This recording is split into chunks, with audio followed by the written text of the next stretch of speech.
प्रस्थापितांच्या बाजूने आहे, आमच्या गरिबांचा जीव खायला.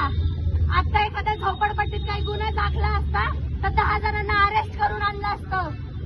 ही तुमची हिंमत आहे. आणि जे लोक पैशाने बलाढ्य आहेत त्यांच्या बाजूने तुम्ही उभे आहेत. ही लढाई कधी तुमची माझी नव्हतीच. ही लढाई कधी जातीची नव्हतीच. ही लढाई होती प्रस्थापित विरुद्ध गरीब.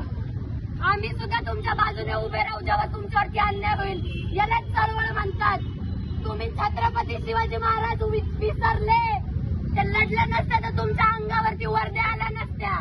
त्या बायांना इज्जत भेटली नसती. तुम्ही विसरले आणि तुम्ही विकले गेले. तुम्ही नामदेव ढसाळ कधी वाचलेच नाही आणि तुम्ही बाबासाहेब सुद्धा कधी वाचले नाही. तू आहे तुमच्यावर,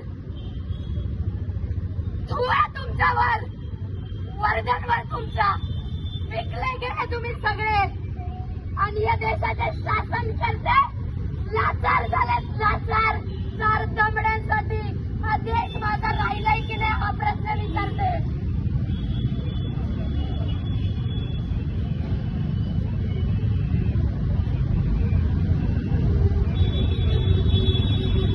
राजश्री शाहू महाराज वाचले असते तर मराठ्यांचा नेता अस्पृश्यांसाठी लढला हे तुम्हाला कळालं असतं.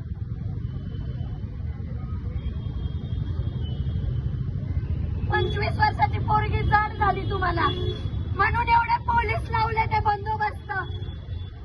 25 वर्षाची आहे मी. तुमच्या पोरा बाळांवरती येईल ना तेव्हा हीच चळवळ उभी राहील त्यांच्यासाठी, लक्षात ठेवा.